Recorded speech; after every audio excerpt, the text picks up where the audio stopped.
Hello, and welcome to the Empowered Curiosity podcast. Today's guest is one of my personal teachers. I've been studying human design for the last several months, and Sam Pfotenhauer is co teaching this program called Human Design Training with her colleague Nadia Last. And I wanted to chat with Sam because she is somebody, as she's sharing her stories, as she's sharing bits and pieces of her life through this program, man, this girl has been through some transitions. If you have ever felt overwhelmed by the many, many transitions that life is going to throw at you, you are not alone. And I wanted to bring Sam on to normalize these experiences of navigating transitions, like moving to different locations, changing careers, ending long term relationships. And the thing that I am in awe of is how she speaks of major transitions in her life with so much grace and self compassion. Together in this conversation, we delve into the power of being honest with ourselves, connecting with our body to guide us through big decisions. We discuss the importance of understanding that our skills and our intelligence comes from an innate place and how we can release our attachment to external validation. Sam also shares her insights on the significance of staying with intense feelings of fear and trusting yourself to know what to do with them. By the end of our conversation, I was inspired. So I hope that you'll also be inspired by Sam's wisdom and experiences, and you'll gain valuable lessons for navigating your own transitions in life and in business, whether that means you're facing major changes or simply looking for a fresh perspective on embracing the unknown. This episode feels like such a gem. A little bit more about Sam is that she is a trauma-informed somatic coach, healer, psychic channel, and human design reader. I've had my human design read by her, and she's just got some really, really lovely insights, a different way of looking at it that feels really permissive. And so if that's something you're interested in, I would check her out. Her mission is to help men and women deeply connect with their hearts, their bodies, and earth to live intentionally, authentically, intuitively, and confidently. Okay, my dears, today I have Sam Pfotenhauer with me. I am so excited to share Sam with you. She is one of the facilitators and teachers of the human design training that I'm doing at the moment, but she is so much more than that. I've been sort of watching on the sidelines, and I've been in Sam's like Instagram audience world for a little while now. And one of the things that I have really appreciated is, I mean, I should just talk to you now, Sam, instead of just talking to the audience. But like, one of the things I've really appreciated about you is how you have moved through transitions, and how, just as like an observer, I see so much of like your embodiment, so much of your integration as you move mindfully through transitions. And it's been really lovely to watch. And also, it's given me a chance to reflect on my own life and my own sort of like relationship to transitions. And so I thought it'd be great to have you on here to talk about the transitions that you've moved through in your life, give a bit of inspiration for any entrepreneurs out there who are moving through transitions themselves, whether it's like a career change or even within the context of maybe their own business. They've been running it for a little while and they're wanting to transition within their own business. Like, I thought you'd be the perfect person to have this conversation with. So thank you so much for being here. Thank you so much for having me, Kat. I'm so happy to be here. I love this topic because I feel so strongly about it, in part because I have moved through so many transitions. In the last 3 years, I've transitioned where I live a few times in big ways. I transitioned from one career into another. I transitioned from one long-term relationship into singlehood. And so I feel like I've I feel like so many aspects of my outer world have shifted, Mm-hmm. and I have learned a lot during that process about how transitions can be fun and exciting and empowering, Mm-hmm. and how to kind of find yourself in them. So as the Mm-hmm. external things change, you still really feel connected to yourself and who you are. Yeah, yeah. And I think that as a manifesting generator, like I always get so excited whenever there's like a kindred spirit of like, clearly you have a lot of interests. Clearly you have like a lot of things that you're really stoked on in life. And can we still maintain our core sense of who we are in the midst of that? And I think that like oftentimes, at least I'll just speak for myself, um, I used to have a lot of shame around like being such a like vacillating transitioner myself, of like picking one thing and then deciding something completely different the next day. And I think that this conversation will be, I mean, I've heard from so many people. Um, and then when I sort of like ask about their human design chart, like they often do come back as being manifesting generators. And so if you're a Manny Gen listening to this, it's going to be fun for you to just lean into some of those sticky places that you might have experienced in your own life when it comes to transitions. And, you know, like it's going to be really fun to just sort of like unpack what society says about transitions and how we can sort of maintain our own integrity through these big transitions. So yeah. As you were talking, I was like, I gotta pull up Kat's human design chart. And because I was hearing in your voice, like this really strong for anyone who is like into human design, there's these qualities called gates, and they're these kind of specific energies. And Kat's unconscious sun is in gate 36, which is all about going through major different parts of life and feeling into the emotions of a wild range of experiences, and often usually difficult ones. Like Mm-hmm. there's a part of that that's about going and diving into like the challenging parts, the challenging transitions and the experiences of Mm-hmm. it, and then like almost collecting information and wisdom Mm-hmm. to share. And so it's really, you're like the perfect person for us to be having this conversation with, because you have kind of your own innate wisdom on transitions and on doing them with this sense of presence. Yeah, thank you for that reflection. Um, just to give folks a bit of context, can you give us a sort of like map of transitions in your life so that we have some pieces that we can sort of work with, and just to give people an update on who you are and why transitions have been such a potent experience in your life as you walked through these portals? Yeah, absolutely. So I would say my first, well, I guess almost go to transition ground zero for transitions. Yeah. It was more internal. And this happened. So I grew up in Arizona. I went to college in North Carolina, and I went straight from college into law school. So I was like 21 starting law school. I was really young. And because I went straight through, it was only after I graduated law school that I first really had like space in my life. It was the first time I was making consistent income. It was the first time I, would end work and could be just like done and when you're in school, there's always more you could be doing. Yeah. And so for 1 year after I graduated law school, I lived in New Orleans, which is where I went to law school, and I worked for a federal judge. It's called clerking. It's like the best situation ever. It's an amazing experience because you learn a ton. It's really well thought of. So it sets you up for all these great opportunities, but you also have a really flexible schedule. And it was during this time that I began my spiritual awakening.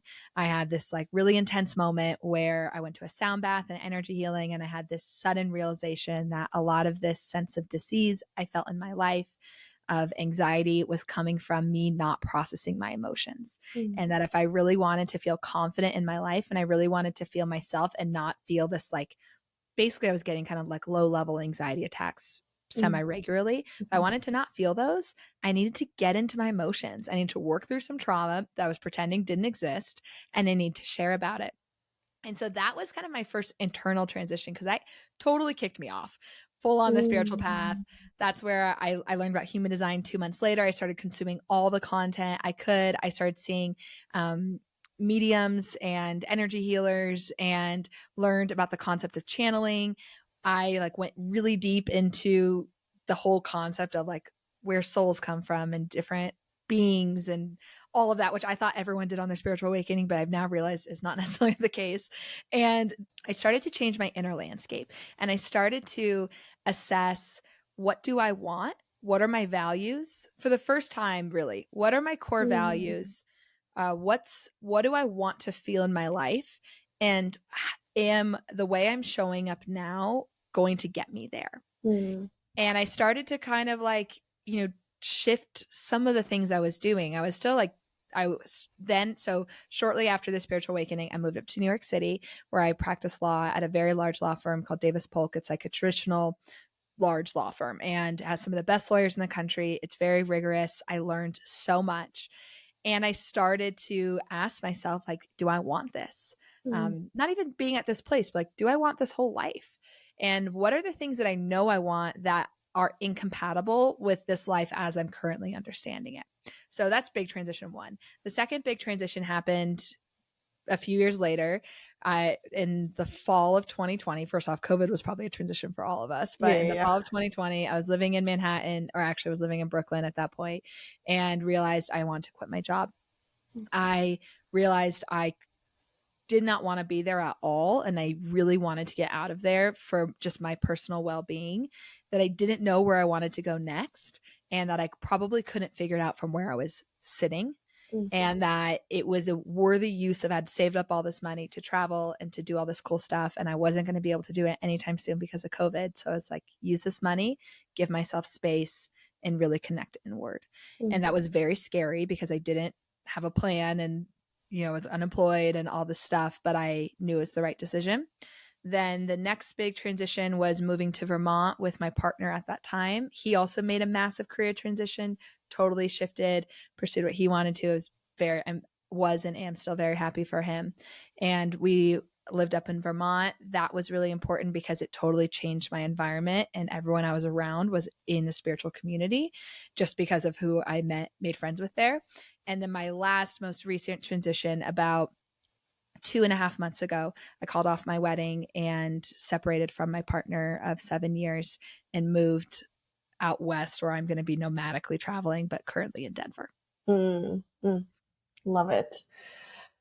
I have so many little pieces that I want to go back and Right. sort of unpack a bit, because I think that you sitting here now, you have this really beautiful, like, integrated way of speaking about all these transitions. And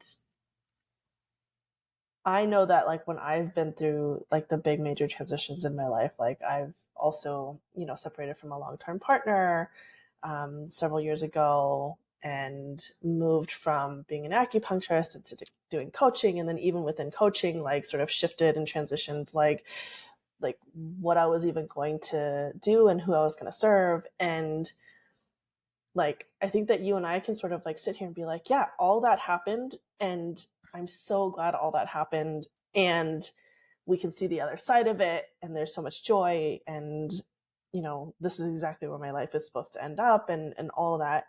In the midst of it, though, like, can we talk about that for a second? Yeah. Yes, we can. Yeah. So I'm in the midst of one right now. But it's a different context because I've already made big transitions, so I know it's going to be okay. So when you're in the Mm-hmm. midst, the feelings that come up a lot are fear, are like, is this going to work? And that really is connected to, can I trust myself? Can I trust that Mm-hmm. this decision was correct, that there's a reason I'm doing it, and that I can make it the right one? Like, I'll Yeah. make it work. Yeah. And that I feel fortunate to not really be experiencing right now, Mm. because these past transitions have helped me build the self-trust Yes. Yes. where I Yes. can Yes. Yes. know it's gonna work. Like, Yeah. it's gonna. I want to get married and have kids one day. There's a little bit of biological clock pressure, not a ton, but like I feel a little bit of that. There's certain things that I wanted that I had, and decided it wasn't the right fit, and exited. And I have so much trust. What is, though, is this strong figure it out energy, and that's something that I think it always comes up in transitions, where you cannot tell someone with certainty what you're going to be doing next, Mm. usually. Mm-hmm. Or you don't have the full evidence yet that it will work. And usually the big transitions, it's like, I don't fully know. That's why I'm in transition. I don't know what it's going to look like. I don't know where I'm going to be, or who I'm going to be with, or what I'm going to be doing for work or for money or for passion. And that feeling can be really destabilizing. And the thing that's helped me the most is it's almost like my body's big enough to hold it. So what do I need to do to support myself so I don't feel rocked by it? And in fact, it feels fun. Like, Mm, how cool to be in a place where it's like, I don't know what can happen next, meaning it could be way better than I could ever envision. Magic's going to come in, amazing people are going to come in, incredible experiences that I can't even vision fully now. And mhm, like allowing that reality rather than just being stuck of, oh my God, I don't know. And that unknown is so overwhelming that it just crushes me. mhm, mhm. I think what you're speaking to is kind of this like co-creative dance that we all have with the universe of there's a certain amount of control that you have in the midst of making these decisions, in the midst of, like you made particular choices, right? Like to exit the relationship, to move out of Brooklyn. But that self-trust that you speak of is almost this like self-trust within yourself and knowing that you've made the right decision, and also like a trust in the universe that, like you were saying, like the right people are going to land in my sphere, or I'm going to be going on these adventures and figure out what my next steps are going to be, and sort of not trying to like micromanage the universe and the universe's plan for you.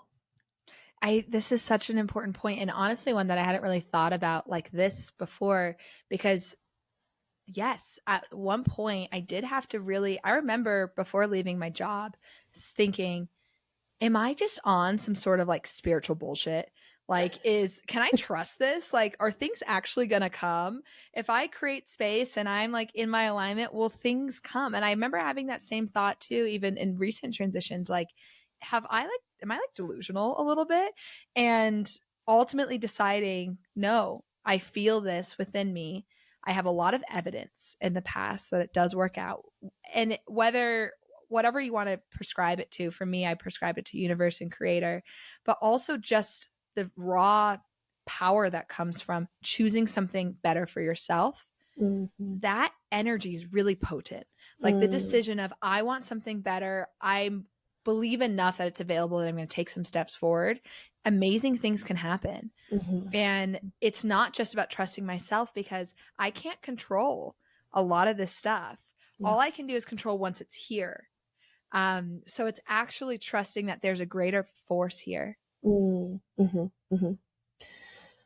I feel called to name uh, an emotion that, I mean, I'll just describe it to my own story because I don't want to project it onto anybody else's story. But like a big part of having the like oomph to be able to transition for me came from anger, actually. Oh, I love that. Um, like I'm thinking back to, you know, when my marriage didn't work out, and he and I had been together for 12 years at that point, and we had all the like things that you're supposed to have as like an established couple in society. Like we had the house, we had the cars, we had the dog, and like all like we both had stable jobs, and had built up my acupuncture practice, and like all the things that society had told me I needed to do to achieve happiness. Like I did all of it. And then I was like, I got to the top of that mountain and I was fucking pissed that I wasn't happy, and like I still felt hollow inside, you know? And I think that having and naming these emotions for what they are, because I know that like so much of the work that you do is about like turning towards emotions and not Mm. seeing them as something to run away from or shy away from. I think that there are parts of me that felt guilty about being angry about these transitions. Um, but ultimately, like when I look back on it, like every single emotion that came up in each of these transitions has been like such a potent teacher. And I look at anger as being like one of those like friends that have helped me get the like oomph to like leave the marriage, leave the career, leave the things that weren't actually a good fit, but that society was telling me was going to be a good fit, if that makes sense. I like that. I love that anger was the impetus for you. And I've experienced anger. I mean, I experience anger all the time, but also with respect to these decisions. Though I don't think it was anger for me. I think it was more fear, and it Mm, was more fear of where this is going than mm, fear. It's like this turning point happens for me where the idea of staying stagnant or staying put feels scarier than the fear of jumping into the unknown. mm, And when I get to that place, I can usually feel it in my body. It's like, oh, this is a serious reckoning. Ideally, and sometimes I make the transition before it gets to that place. mhm. I recognize this is where it's going. I don't want this. I'm choosing, because that's ideal. So it's not, doesn't feel super reactive, because Yeah, yeah. whenever you're moving out of fear, it can distort some things. But this realization of, I want more, often the big driving factor is this realization of, I want to dream bigger in my life. I have a vision for my life that is bigger than what my current lifestyle can accommodate, and I believe that I can experience that. Mm, And the bigger is not like I made way more money as a lawyer then. Like, it's not that like bigger as far as like material items or that sort of stuff. It's like bigger in debt. It's like deeper and more joy, and bigger in expression, and bigger in like my connection with myself, mhm, and bigger in the types of experiences that feel really satisfying, and mhm, this belief in the variety and just what I get to experience on a regular basis, mhm, making room for that. And this realization, off every single one of them, it's like, my current life can't accommodate all the emotions I want to experience. mm, So I need to change my current life, and hope that when I make that change, one, that I'll know what to do, and I'll know how to make those decisions, and I'll make the right ones, the hopefully right ones, right in quotation marks, mhm, but that it will actually work. And that's what I mm. haven't always known. So the anger for me sometimes can come later, but it's like, what the hell? This is so hard, and it doesn't feel like it's working yet. Yeah, yeah. I just want to take a moment and give folks who are listening just this invitation to like sink into their bodies for a moment and just like process what Sam had just shared, because this beautiful wisdom of, does my life is my life big enough for the things that I want to happen, you know? And instead of getting stuck in it and frustrated in it and being like, oh, I'm always going to be a plant that's always going to be stuck in this particular pot, recognizing that you do have the power, and it doesn't always have to be in the form of like a big major life transition. That's not what we're saying. We're not saying like, go divorce your husband right this moment, or, you have to like leave your corporate job.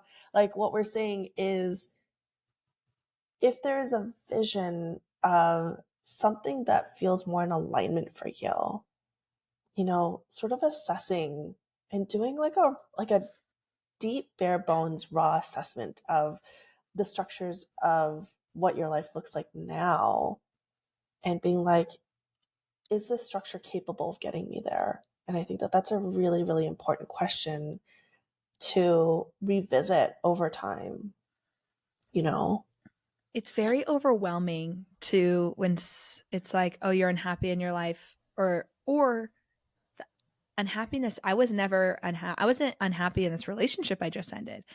That the happiness metric isn't actually the correct metric for me. Yes. My happiness metric is, how easeful can I experience happiness, and am I getting the range of emotions that I want to experience? Not necessarily am I happy or not, but Yes. what I have to sacrifice for that happiness, is Mm. another piece of the equation. But it can feel so overwhelming, where it's like, it feels like the only option is to radically change these lives, and the nervous system just can't even handle that, and it freaks out. And I so agree, Kat, that's not the place to start. The place to start is, what do you want in your Mhm. life? Look back in 5 years, in 10 years, maybe even go to envision yourself in your 80s or 90s, and you're recollecting your life. What are the things that you really want to be able to talk about? What are the experiences that you want to have had? And be radically honest with that. You do not have to know how you're going to get there yet.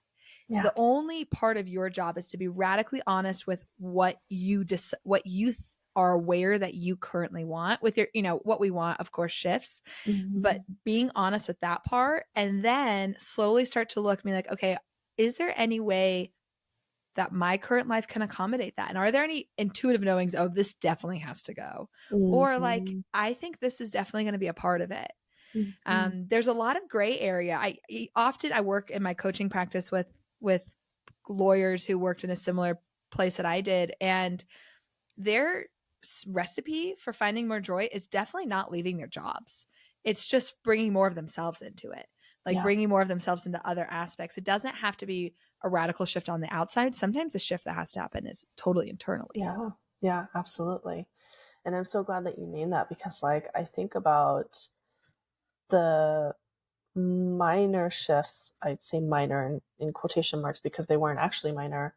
The the shifts that I made before I left being an acupuncturist were things around like how do I value my time? How do I hold different boundaries in this sort of relational dynamic?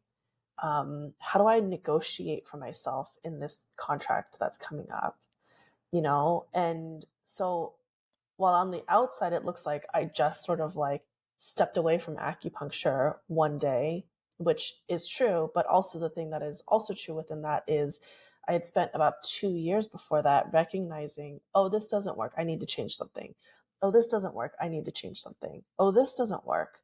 And so then when that step away from acupuncture happened, it just was the next logical step versus a leap into like the unknown.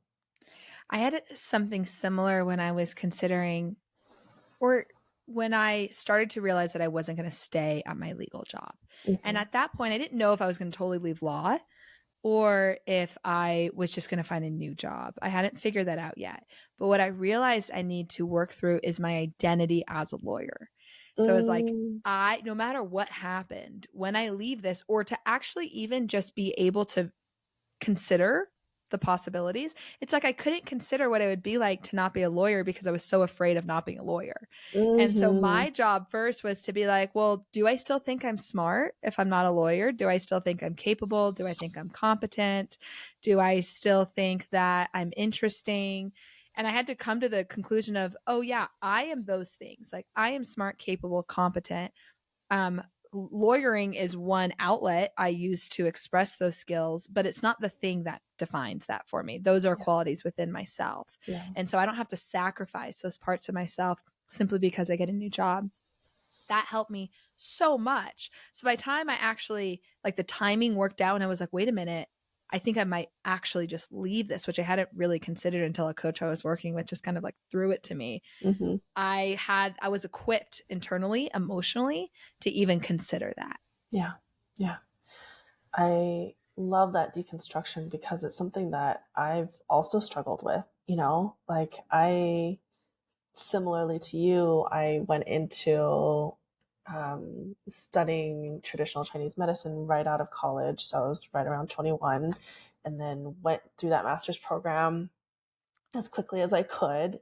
And, having been the daughter of immigrant parents from Korea, like there was so much emphasis put on my education, the fact that they didn't get to be educated themselves and how much it meant for them, for me to be going through a master's program and to graduate.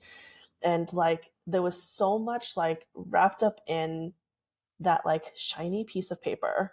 And I'm not saying that like like let's fuck the system and like get rid of all these certification systems. I think that it's really important to like certify and validate people in this way, but for me what I realized is that what I loved about acupuncture was Taoist medicine. Really, it wasn't about like the needle and like fixing people. It was really about relating to people and like helping them understand what their purpose is. And then sort of like macrocosm viewing that out and being like, oh, we're like actually not all that different from nature. And so like what works in nature works in the human spirit. And so being able to like sort of zoom in and out, like that's not tied up in my degree, you know?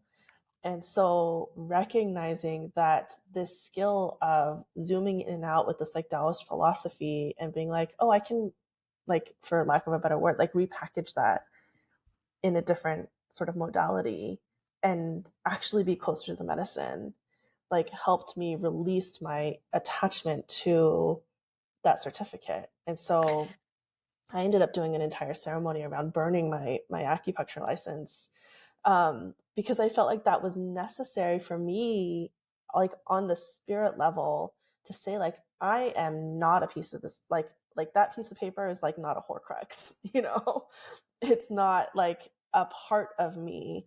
It is a representation, and that's kind of what I'm hearing in your story too. Of like, is the lawyering really defining me rather than having the definition of myself, like having sort of it reversed, if that makes sense. Yes, I love that, and that is inspiring to me, and even just having the ceremony piece of it, because I get caught up into that with even my coaching practice Mm, and like the certifications and stuff, even though I don't have um like it's not that I believe like, oh, if you're certified through the International Coaching Federation that you're going to become an excellent coach. Like I don't believe that. Just like mhm. I don't believe that there are tons of lawyers who are barred who went to great law schools who are not good lawyers. Yeah, I've seen them a million times. yeah, So I understand at that intellectual level, and yet I'll still feel an insecurity about not having certain credentials as to way to validate my skills and intelligence. Where in fact, like most of what I'm most skilled at and the things that I really bring to the table cannot be taught in that way. Like they can be, I've learned, I've sharpened them, I've expanded them, but the part that makes it so good, it's that it's innate.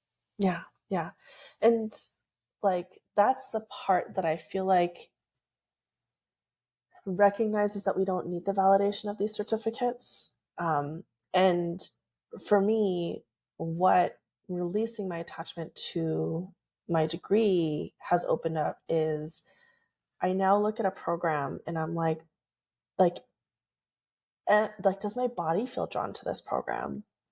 You know, it's one of the things that I asked myself when I decided to take human design training with you, is like, it was less about like, ooh, I get to come out and like do human design readings at the end of it.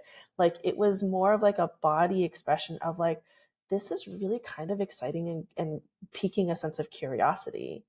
And so since then, since the burning of my acupuncture license, I've taken so many different programs and courses, and some of them have certificates, which are like kind of cool, but a lot of them don't.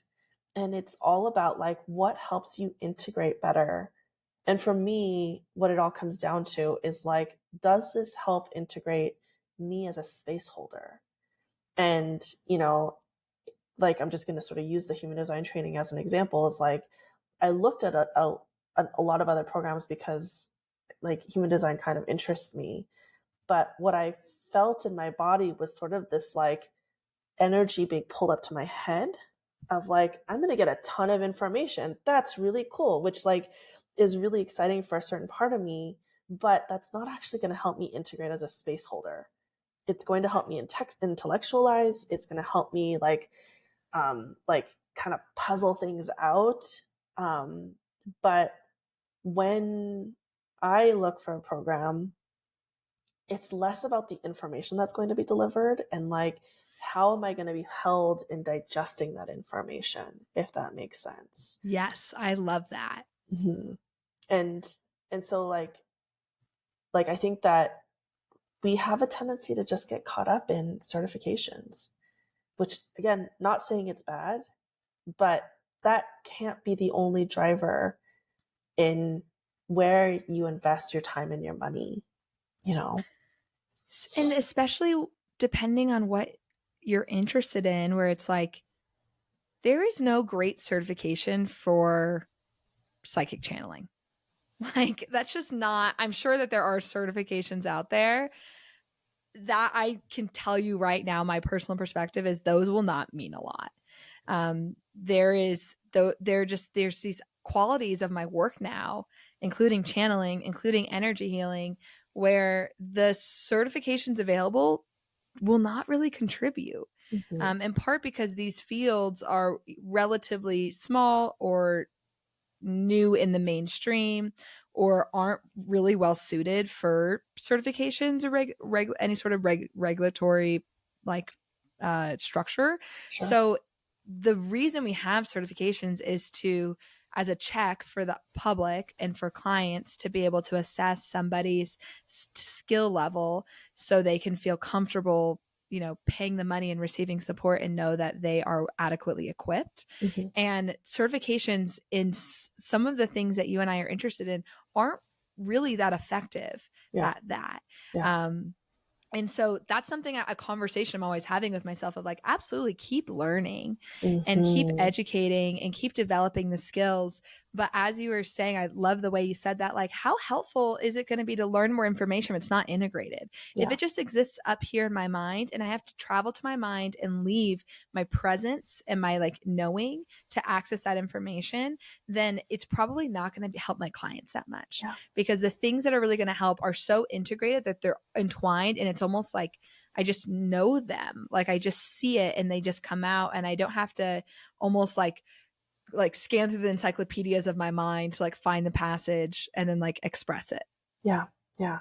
And something that I'm now sort of like reflecting back on is, like you were saying, that certifications help, the client base sort of confirm or verify a level of skill. Um, I think that it goes it goes even like more onto like a shallow level than that. I think that it verifies a level of disembodied safety.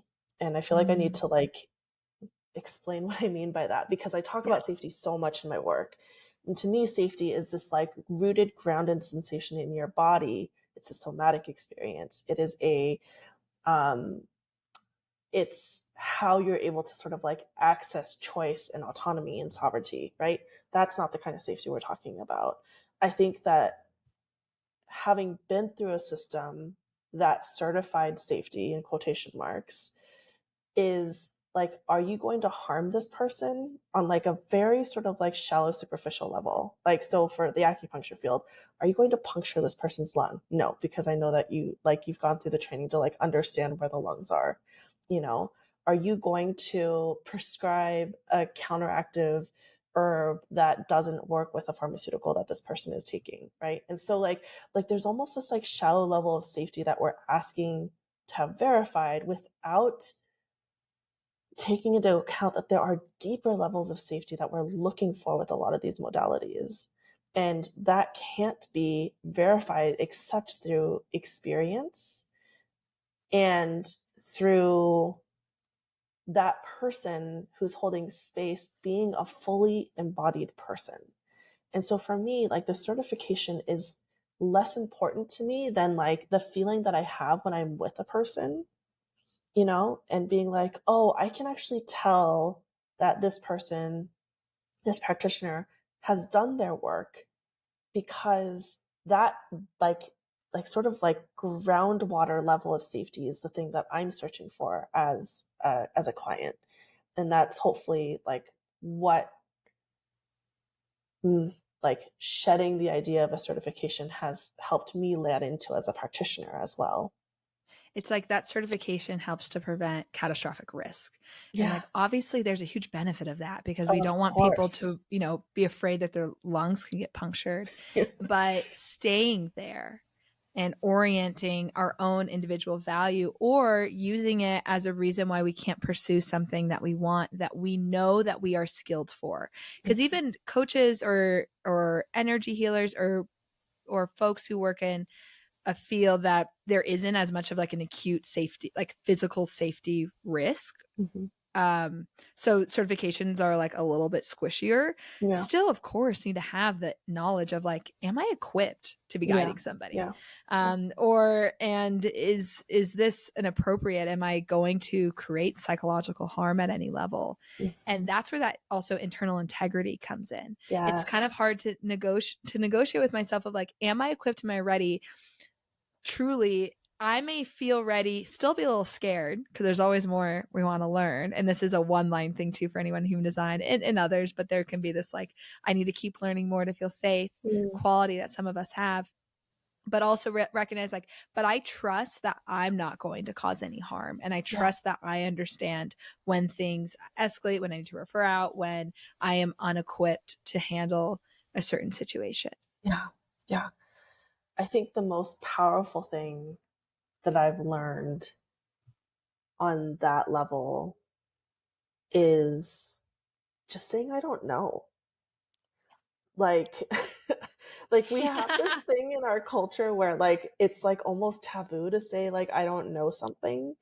Yeah. And to me, I don't know gives me the discernment of whether I'm staying in scope or not. And so that speaks to your integrity piece that you were saying is like it like I almost see like my path like bifurcating. Let's say somebody brings something to me and I am put into a state of I don't know, which doesn't feel that great, right? And so then I get to sit with that I don't know within my body as a practitioner and be like, is this an I don't know where I need to understand a little bit more about this client? And so therefore I can then understand and then I know, right? Is this an I don't know where I need to learn more information about this before I can speak like about this in any sort of embodied and integrated way? And then I could say, I know, right? Or is this a situation where the I don't know is saying, this is actually not within my scope, which means that I need to refer this person to somebody else who can actually better support them, right? I love And that. and I think that it's such an important piece that like as service providers, it's so easy to get wrapped up in your ego, you know, and to like be scared that, oh, if I say I don't know, I'm going to be thought of as like less than or like, come off as like an imposter. And that is like your most important tool belt in your box of like learning how to be and stay in integrity is I don't know. Yes. And there, at least for me, I always had such a fear like, well, they're going to think that I'm just incapable. And Yeah. that's just not necessarily the case. They may realize, oh, well, I actually came for this support. And if you don't know, then I'm going to go elsewhere, which is what actually we all want anyway. Yeah. And because you don't want to be working with someone that you're not equipped for. Yeah. Or it could be like, okay, yeah, no problem. And that used to happen with human design for me. I would get questions on advanced primary health systems, variable stuff, and I wouldn't know and I would like panic. And Mm. usually the other person doesn't care. They don't even know what an energy type is. They just saw a word on a page and were like asking about it. And I would have to like have this fight of like, it's okay to just say, I don't know. Yeah. I don't remember what that means. And like, here's I can send you a resource later if I have one. Yeah. And the reason I don't know is because I have decided it's not that important for me to know. And the information, it's not like I don't know because I just forgot to read that chapter or Yeah. something. Like I don't think it's essential or valuable or necessary for the sort of services that I was offering. Yeah. Yeah. And also like sort of keeping in mind like there's no possible way that you know everything. Like Yes. even in like a singular modality like human design or Mhm. acupuncture. Like I got so many questions that I didn't know within acupuncture all the time because it's like a practice that you could study for several lifetimes and still not know everything. And so like when it comes to I don't know these sort of spaces where we are sort of forging paths that haven't been forged before. Like it's totally okay to say I don't know, and that would actually be in better service to your client than to try to like make it up as you go. If that makes Yes. sense. Yes. Yeah. Can we speak about the somatic feelings of safety when it Yes. comes to transitions? Yes. And I want to get your take on on what is the difference between like an intuitive, this is scary, this brings up a lot of fear, but I know that I'm meant to do this, versus like the fear of trauma and the fear of conditions and the fear of, things that don't really serve us. Like how do you specifically, Sam, Mhm. how do you differentiate between those two sensations of fear and safety? The first thing is that they feel differently in my body. So, fear with this is truly unsafe, this is traumatizing, this is bringing up that hits my body differently. It hits it more intensely. I'm probably going to need to like disassociate to like get out of it or like Mm-hmm. do something else. Um, where the other fear is more like, and I can locate it a little bit differently. So, fear of I'm scared of this, I can usually locate to I'm scared of judgment, I'm scared of disappointing others, I'm scared of failure. Where the other fear is um, usually much bigger, much harder to piece apart, like just a like overwhelmed, traumatizing fear, and I don't know if I can like pinpoint the vision. So I'm going to talk, it's almost harder for me. I haven't felt this deep somatic fear with a decision for several years. So Mm-hmm. it's kind of harder for me to remember. I do feel that sort of fear. I lived in a home that had some violence around it last year. And so I would physically feel that fear of Yeah. feeling unsafe in Yeah. a really, really intense way. Um, but the big decisions that I've made recently, I have felt really intense fear and a true knowing. One question I ask myself is if I knew it would 100% work out and I would get to exactly where I'd want to be in 3 months and 6 months, would I do it? And if it's like, oh, yeah, no problem, then that's always telling me that I'm afraid of judgment. I'm afraid of like instability. Yeah. But they can both feel intense. So last week, I'll just give this example. I had a really intense fear in my body, like sobbing, hysterical, about I was selling all my possessions and getting rid of everything I owned except what I could fit in my car. I was packing out of the house I shared with my last partner and I was moving out west.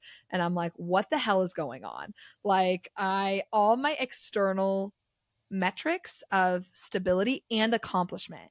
So I hadn't really realized until I broke up with this relationship that I had felt a sense of accomplishment of being engaged and about to be married in a long-term relationship. It Mm. did something to me of like flexing to others that I'm like a put together person who like has their life together.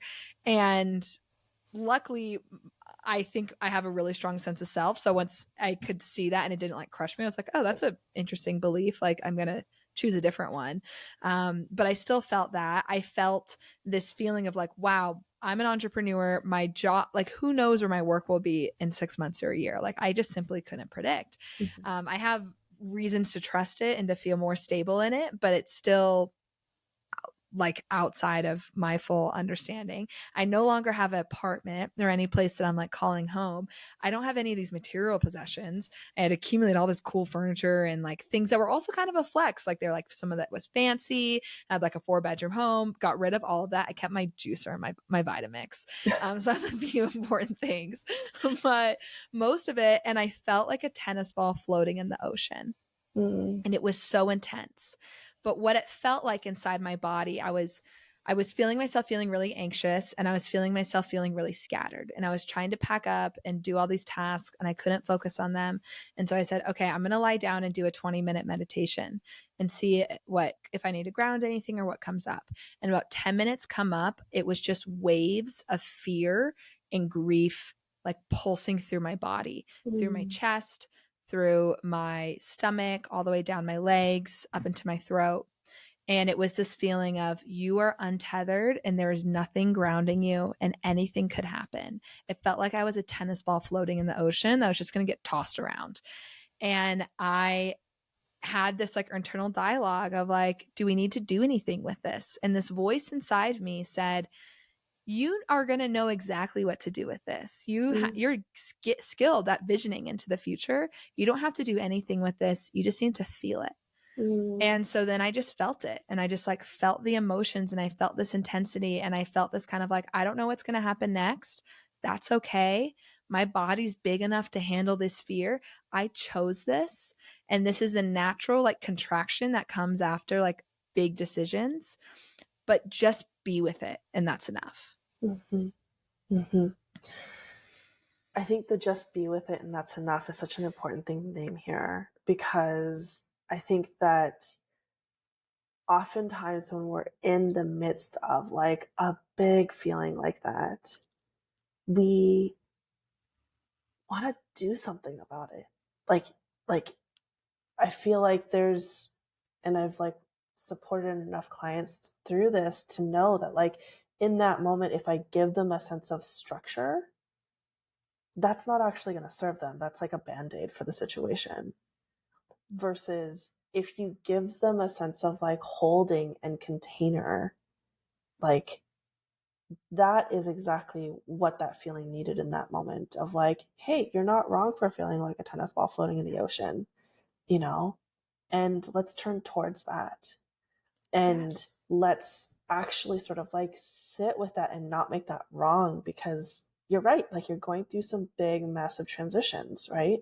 And then there are all these like threads of identity and sense of purpose and, you know, flexing for lack, to use your words, involved in that decision. And so like actually like totally understandable that that's how you feel right now.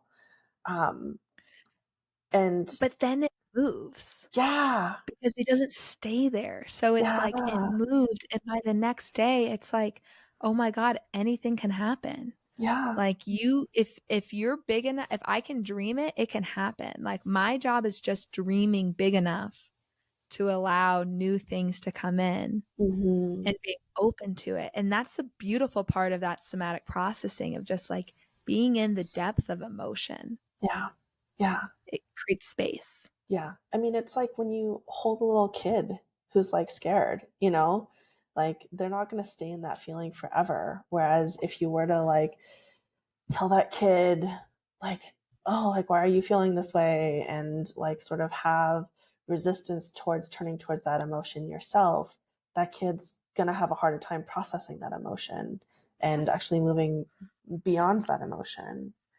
Um, but One thing that I noticed of when it was right to do things that were really scary.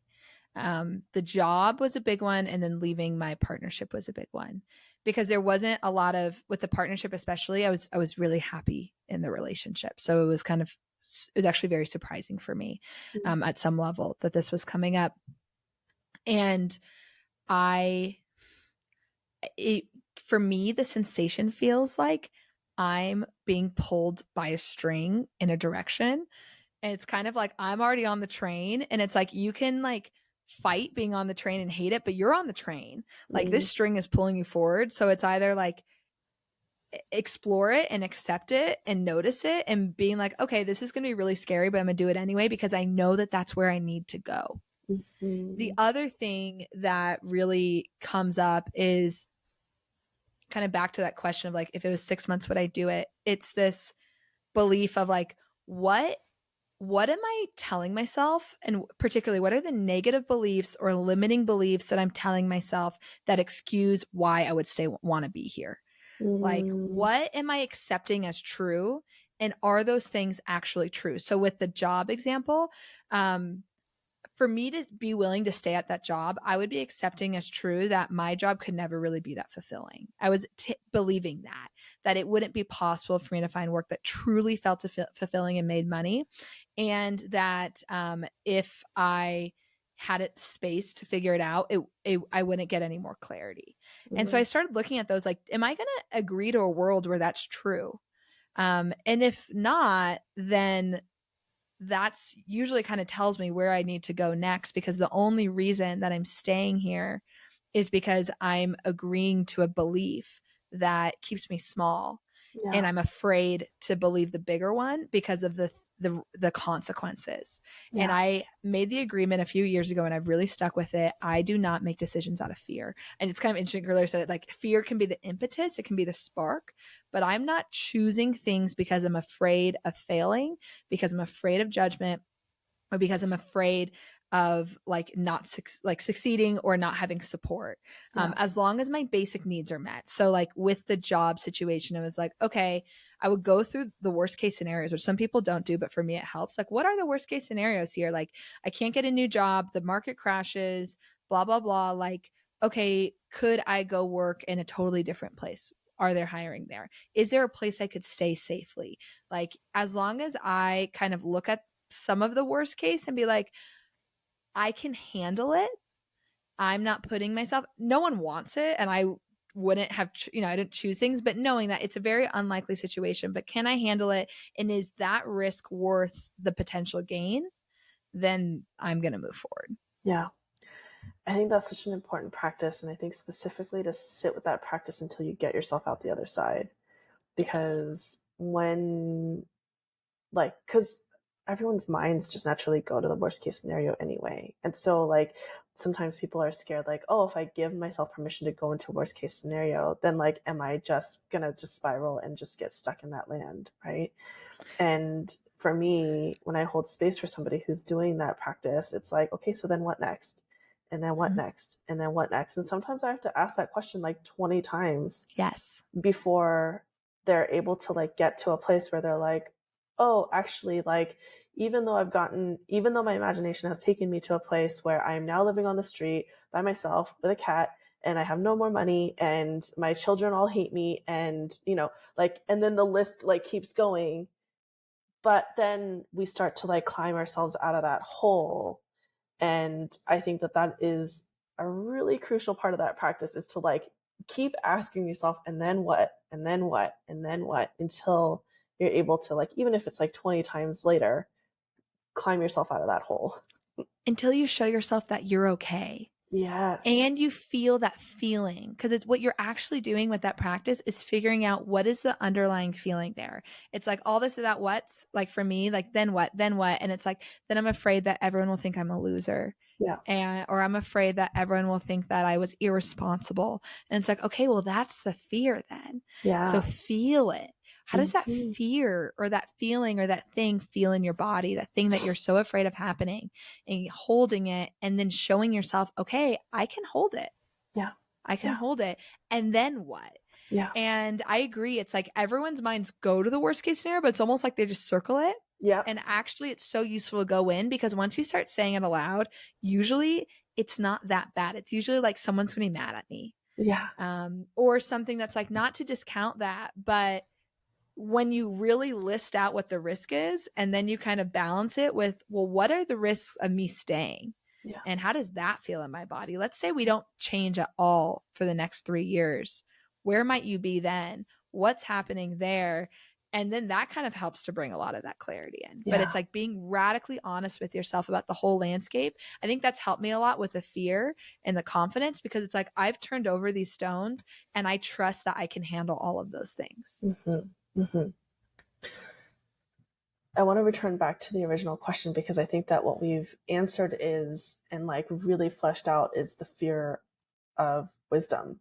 Like, I feel like you've really given us a sense of like, okay, so this is what wisdom sounds like when fear comes up.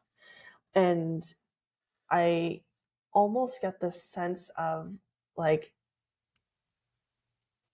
almost like being pulled into and drawn into the fear in a way that actually makes you more present in that moment. And part of that is the flavor and the texture of the fear, but also part of that is choice. Like you sitting on your bed and being like, okay, I'm going to do a 20-minute meditation, 10 minutes in. Here are these waves that I was scared of coming up, and I'm going to sit with this, right? I think I want to sort of contrast that with the other side of fear, which is the fear of trauma, which is the fear of, I want to call it instinct, but like it's almost like the animal part of you takes over. Mm-hmm. And it sounds like you had mentioned like disassociation. And so Yes. is that a marker for you when you have the like fear of trauma come up, this like sense of disassociation, and how do you bring awareness and bring yourself back into um like a state where you get to be present again? Yeah. Okay. So the best memory that's coming up, it's not around career, but it's around like sexuality and sexual expression. Mm. So would that be okay if I shared Yeah, of that course. here? Yeah. Okay. So I've actually talked about this. I have a podcast too called Wild River. And in like my very first episodes, I think I shared one of these stories. So I had been attacked and had some like also just like disempowering sexual experiences Mhm. that led me to the belief that I'm not safe sexually and men are going to hurt me. Mhm. And even though I was with a partner that's extremely safe and loving and would never hurt me, these and had been together at this point for 5, 6 years, these feelings would come up. And so what would happen is I would disassociate during sex. I would like just go elsewhere. I'd start making lists or whatever. And one of my somatic trainings were like, where do you go and disassociate? I remember my friend who was taking one, she's like, I go to like another, like a 5D realm. And I'm like up there and I'm like, I make lists. I like go through my day. And that's where I would go because it just felt safer and I would experience a lot of numbness.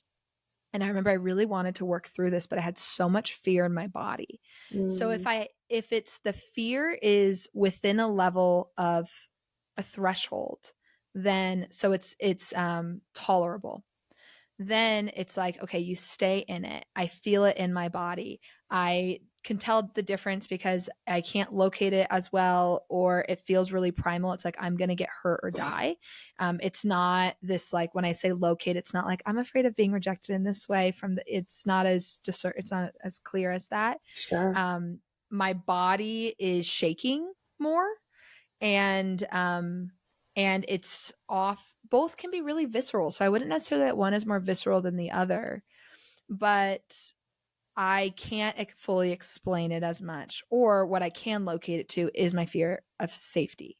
Mm. um and in that specific instance, I remember knowing, and this is what I mean was it was within a level that I could articulate, because a lot of times when people are in that traumatized state, they are not, or in a triggered state, they're not able to work with the emotion. And Yeah. so in that state, I would say don't try to push it.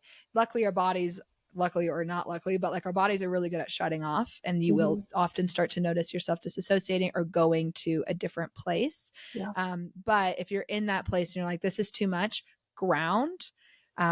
Maybe you have someone in your life that can help you co-regulate, work with a practitioner to help you process those big emotions.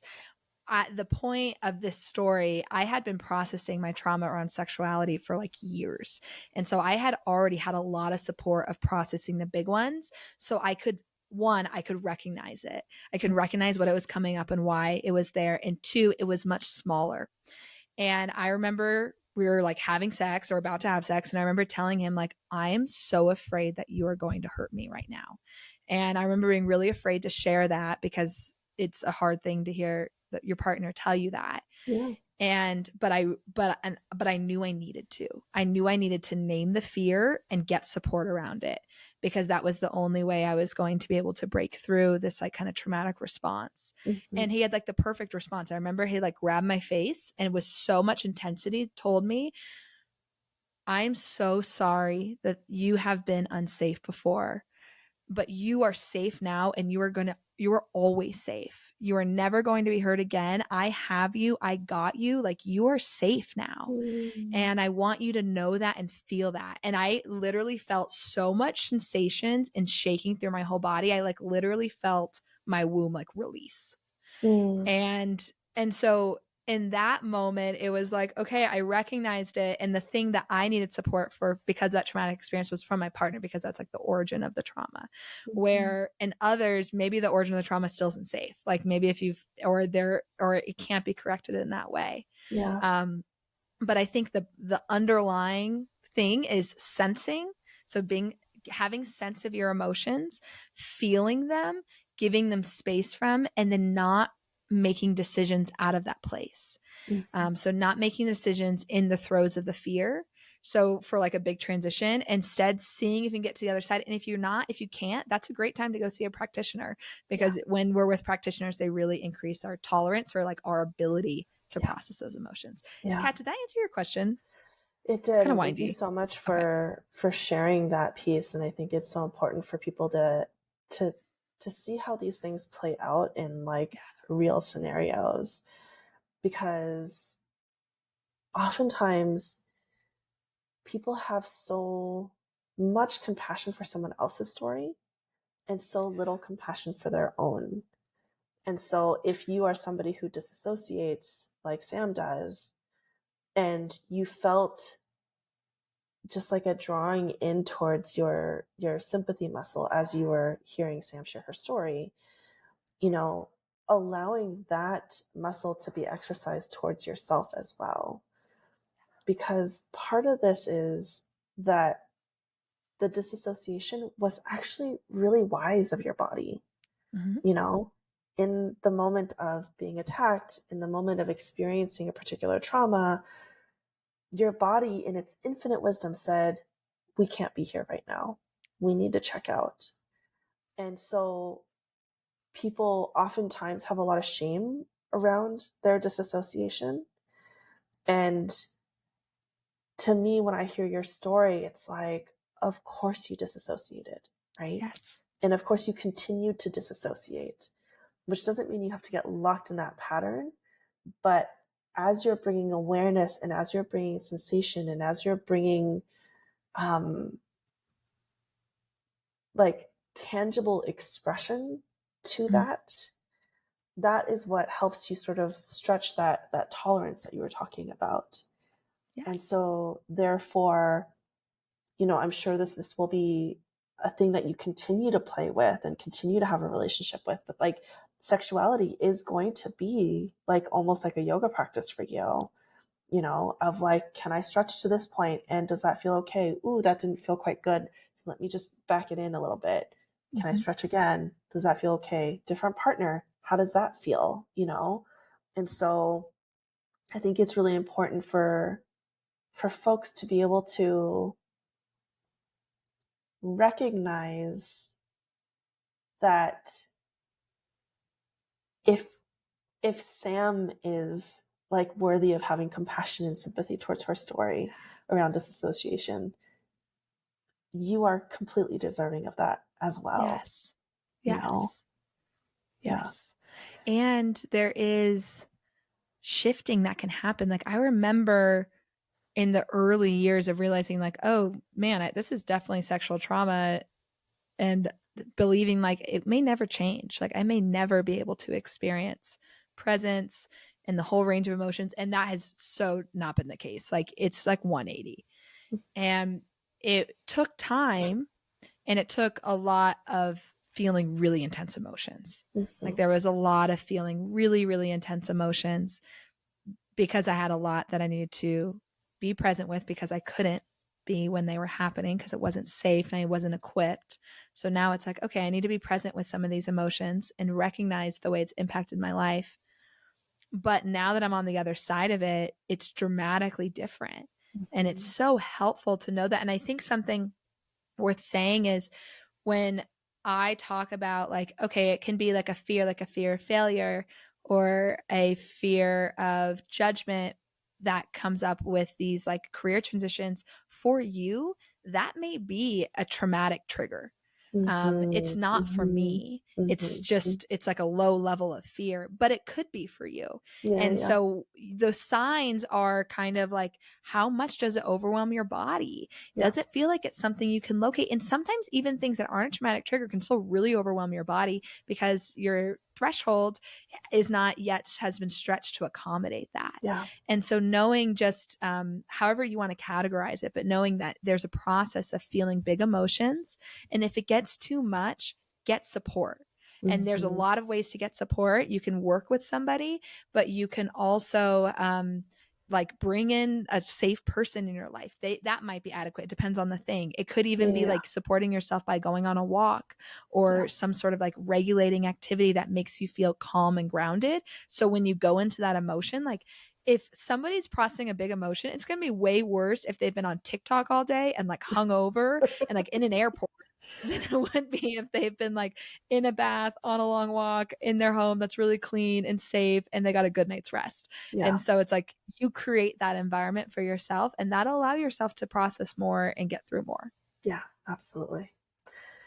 I think I also want to name the opposite reaction, because this is where I go to when I'm in like a traumatized state, is I go into fight mode.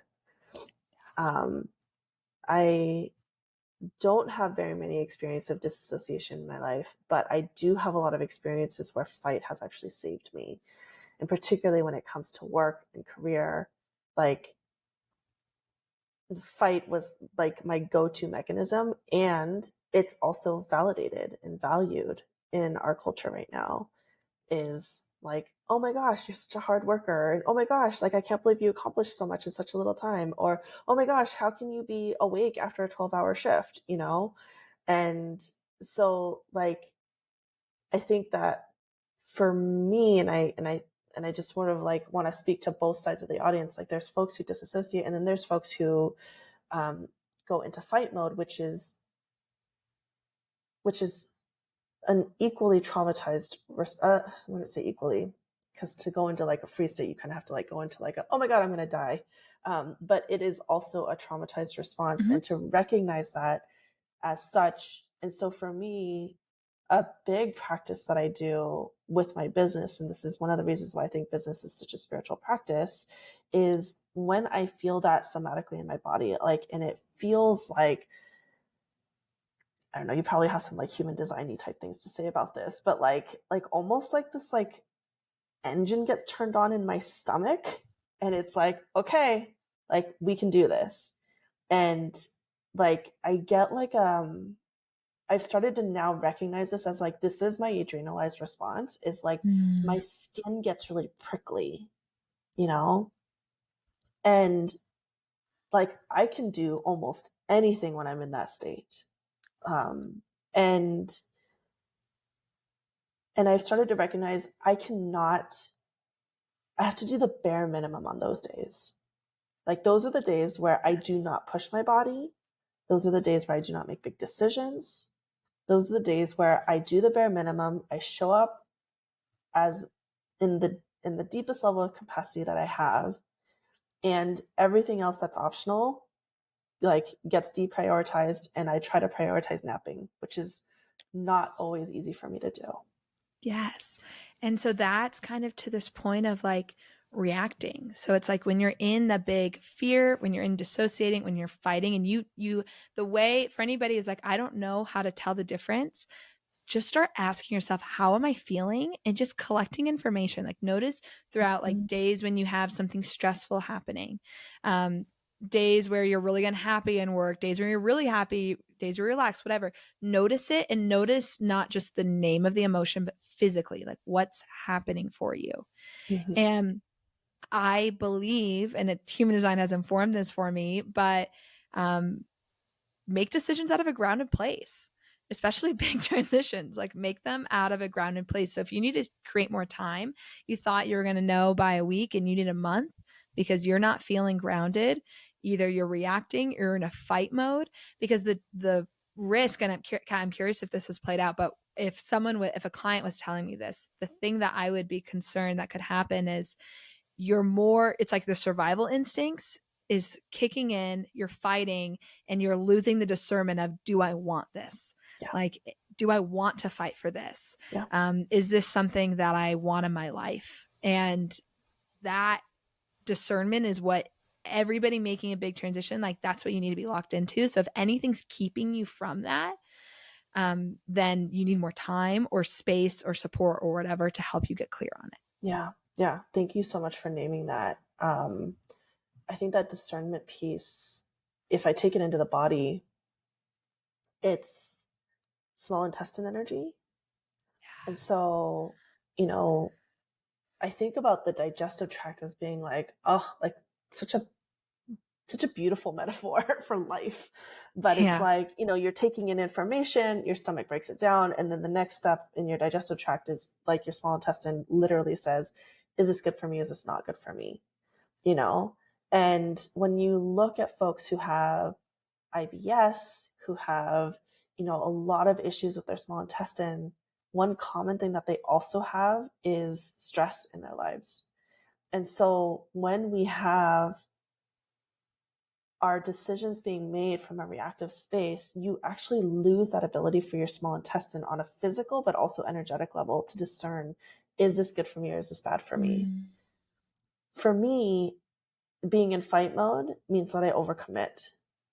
And Mm-hmm. then I feel locked into those decisions and I regret that I've like made that overcommitment. And then I still feel like I need to show up anyway because I've now given them my word. And so that is why I know that I have to do the bare minimum on those days that I've just described as being adrenalized, because like everything feels like a yes when I'm in that space, you know? Yes. I love that's it's such a helpful one. I really love the small intestine analogy, but also it's so helpful to hear like how it feels in your body because it's going to Mm-hmm. feel different for all of us. And Yes. like having that level of awareness and being able to describe it and then knowing like this is why there's a reason why like we have these like somatic suggestions of like when you're feeling this, do this or don't do this because there tends to be patterns. And it's Mm-hmm. like and you can learn those patterns for yourself. Like anybody listening can learn and just take in information and you may it sometimes feels like a mistake like oh I should have done it differently, but now you just know like okay, days when I'm feeling like this, avoid X. Mm-hmm. Mm-hmm. Yeah, absolutely. And, you know, your body's going to be the best partner in all of this. like, like really and truly, the more and more you're able to listen to your body and tune into the body's sensations and really interpret the communication that's coming from your body. Like, again, I think it kind of goes back to the self trusting that you were talking about at the very beginning. Is like, to me, self trust begins and ends in the body. Like, it's less about the decisions I'm going to make and, I'm going to trust myself to do this or I'm going to trust the universe to do that. Like, it really comes down to, did I listen to my body in that moment? And did I interpret that correctly? And if I didn't interpret that correctly, it's like, oh, that gets logged into my bank of like understanding what my body's actually trying to tell me. You never get it wrong. It's always this like, I don't know, like I've been in a relationship with my husband now for 7 years and like we're always having to like clarify our communication, you know? And so that's no different from your relationship to your body. Yes. I always think of our body as a relationship, just it's a relationship with our bodies, just like any other person in our life. And so if you haven't asked your body, how are you feeling? How are you doing for 10 years? Or whenever it just shouts to you, you maybe ignore it half the time of like, I'm really hungry. It's like, no, you're not. You can eat in a few hours. Then your body's going to start telling you. Just like if you had a neighbor that you ignored for 15 years. Like if you ask that neighbor, how are you today? They're going to say fine or good. They're probably not going to tell you like, well, and then give you all the specific details. But like any relationship, it can be rebuilt. Yeah. And so for some people, I can almost hear a question from the audience like how do you know that you have this specific like sensations? She's been talking to her body for a long time. When you start the like connection with the body, you may just hear like hot, cold, sweaty, not sweaty, like you may start to notice like, oh, my throat feels tight, or like I just feel tight, but I don't really know where. Yeah. And all you have to do is just keep asking and getting curious and then being willing to do something with the information over time. Yeah. So it's like, oh, every time I'm around this person, it really doesn't make me feel good. If you just ignore that, then your body might stop communicating some of that information to you. Yeah. You don't Yeah. have to make a radical decision of it right away, but just noting like, okay, day 75 of me feeling like my chest being tight every time I walk into the workplace, like I hear you body, like I'm listening. Mm-hmm. Mm-hmm. Yeah. And, you know, you can start with things that don't have a ton of consequence. Yes. Like, and actually I would encourage you to start with something that Mm-hmm. has like very little consequence. Like, hey, do I want Thai food or Chinese food tonight? Mm-hmm. You know, Do I feel like eating a big meal versus a small meal today? Do I feel like going for a walk or doing yoga? Do I feel like taking a nap or watching TV? Like it's it's in those small subtle like ways of communicating with your body that you then can like have that self-trust that I think you and I have both talked about to like leap into these bigger decisions and be like, hey, like I trust you, like we've got this together. Yes, I so agree. And I agree that the place to start is with small decisions. That's how you collect the evidence. Cause it's like, don't take our word for it. Like, you're going to have to figure out for yourself that your body's this incredible guidance or compass. It's an incredible Yeah, compass and GPS. yeah, But the way that you develop that is by feeling it like for yourself. yeah, yeah, totally. Sam, we've been talking about discernment here. And so, we've kind of chatted through how to discern these different types of situations. Can you talk about discernment when it comes to people in your life? Yes. Yes. Okay. This is particularly important with transitions. So, when you are considering making a big decision, I highly, highly recommend being very discerning with who you speak to that about, um, because other people have their own perspectives. They have their emotions, they have their own fears and anxieties, they have their instincts, they have their ideas. Some of them are conditioned ideas. And even just from a human design perspective, there's this quality in human design where you pick up and you amplify other people's energy within what we call centers, which are kind of like within like certain qualities. And most people are going to have places where they're going to pick up and amplify other people's energies. Mm, Whatever they're picking up could be different. For some, it's emotions. For some, it's fears and anxieties. For some, it's their direction. For some, it's ambition. But you're going to pick it up and you're going to take it in. And when you do that, it can be really useful. It can give you something to kind of feel into, to respond to. It can open things for you, but it can very often have the effect of influencing you and confusing you. mhm, And so when you're making the decision of a transition, be very thoughtful. I highly recommend taking time for yourself. Maybe there's someone who sparked that, but like even before talking to your partner or your close friend or a parent or someone that you would usually go to, really get into your emotions. See if you mhm, can figure out, what do I know to be true? You don't have to figure it all out. I still think it's really amazing to go to our community or your own like version of your board of advisors to get feedback, but figure out like, what are you clear about? So I'll use the job example with my job. So there's one reality in which I am just like, I'm thinking about leaving my job. I'm open to any feedback. There's another reality in which says, I'm thinking about leaving my job. I know I'm unhappy.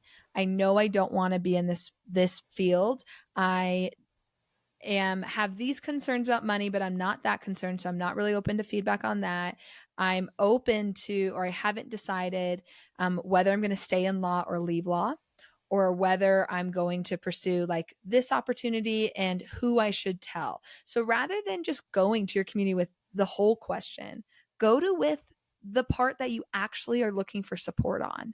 This way you stay grounded in yourself. Even truly the most well-meaning people who are really aligned can bring their own stuff up into it. And it can be so easy to be like, I wasn't afraid about money, but now I am. Because this person had this very real concern, but like it's not your concern right now, and it can actually derail you. yeah, Versus then actually being open, because it can be really helpful to go to those people and get their ideas and even get their support, but sometimes they can't support you yet, or they have to go through their own emotions about it. yeah, And so letting people in thoughtfully, letting people in that you fully respect and want to hear, asking people only when you actually want to hear what they have to say, but also communicating your boundaries at some level of like, this is what I'm available for. yeah, yeah. Thank you for saying that. I think it's like I'm reflecting back on my divorce and like how, oh my gosh, so many projections. Like everyone had their own feelings and thoughts, and while they were trying to be supportive, it wasn't always the most supportive thing. And so I think if I could do that over, A, loved that I had 2 therapists, that I was seeing at the time. I had one therapist who was, like, very focused on attachment theory, and so, like, I got a ton of, like, insight about my own attachment patterns from her, and then I had another therapist who, um, worked a lot with, like, internal family systems, and so she gave me the, like, context of, like, why this was, so difficult and painful in terms of, like, how it fits into, like, the bigger, broader context of my family. So A, I love that I had that support and thought of that support as I was going through that transition. But I think the piece where I would have invited people in differently is I would have shared, hey, like, this is what I'm needing right now, and most of the time that thing I'm needing is, like, very rarely going to be advice. And people were very, very open to giving advice and not so open about holding space. And Yes. so, like, if you can come into a space and say, hey, like, I need you to just listen to me, like, I need to vent today, or I'm going through a particular wave of emotion, and, like, can you just listen? Would have been much more helpful than sort of, like, at times I felt like I was, like, in a pinball machine with everyone else's, like, feelings and how they would react to a divorce, and how, they would feel in the circumstances that I'm feeling. And it's like, yeah, I accept the empathy of that, but that can be a really confusing landscape. So really important. Thank you for naming that and bringing in the discernment of who your people are and who your support system looks like and how you can cultivate that for yourself. Yes, I agree. And if you are going through a transition like a separation, or anyone, but there's certain that come to mind more than others, ask yourself, how do you want to hold yourself during it? So Mm, like I knew I was going to get some of these projections. And so it's like, okay, my ideal, not that I necessarily did this, but my ideal was to be compassionate, to give people like understand that they needed their own space. Mine happened very, very fast. So it was all of a sudden it was like we're getting married and then like 2 weeks later, like the wedding weekend's here and we're not. And mhm, so people have their own reaction. So being compassionate to their reaction and not apologizing and not mhm, taking over any of not assuming guilt or assuming judgment. And so basically like looking at this like how do I want to hold myself in this? And being intentional about that.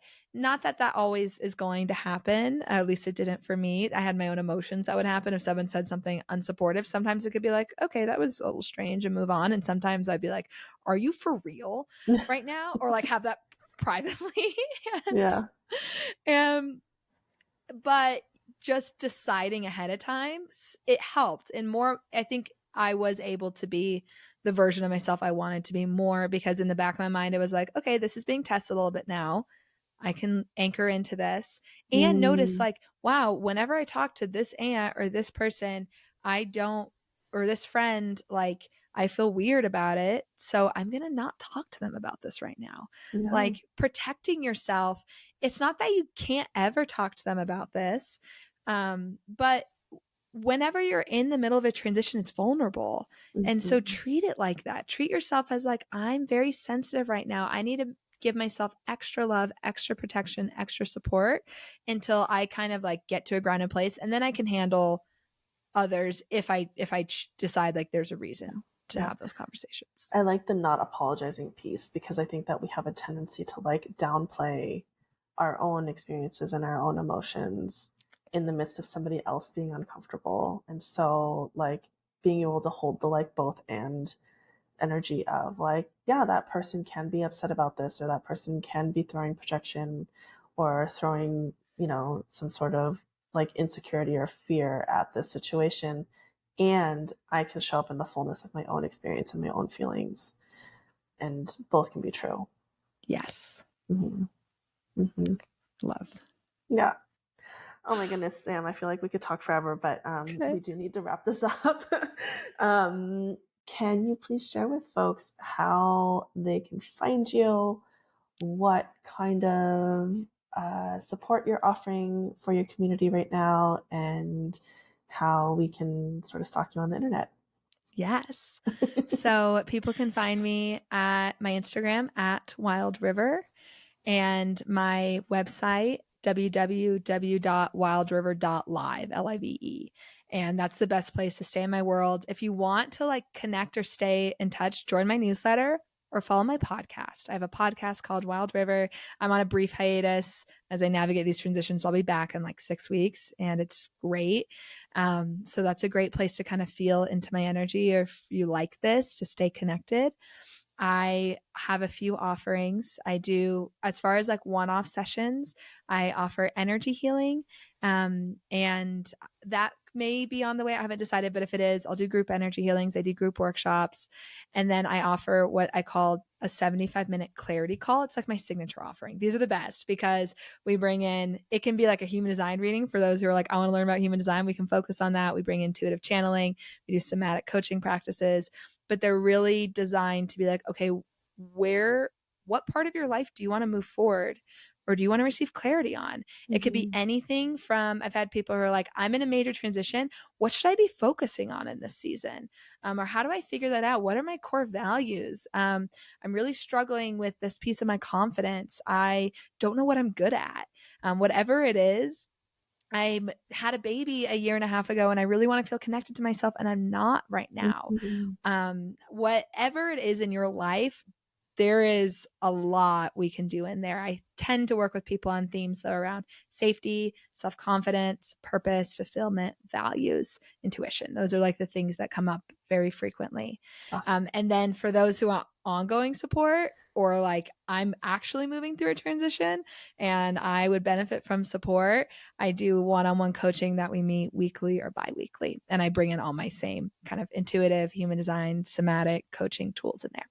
Perfect. Thank you so much for having this conversation with me and for being you and for sharing all of your wisdom with the world. So thanks. This was amazing and so fun. Thank you so much for having me. I'm so honored and I'm so happy that I got to do this. Yay. Alrighty. Well, we'll chat soon.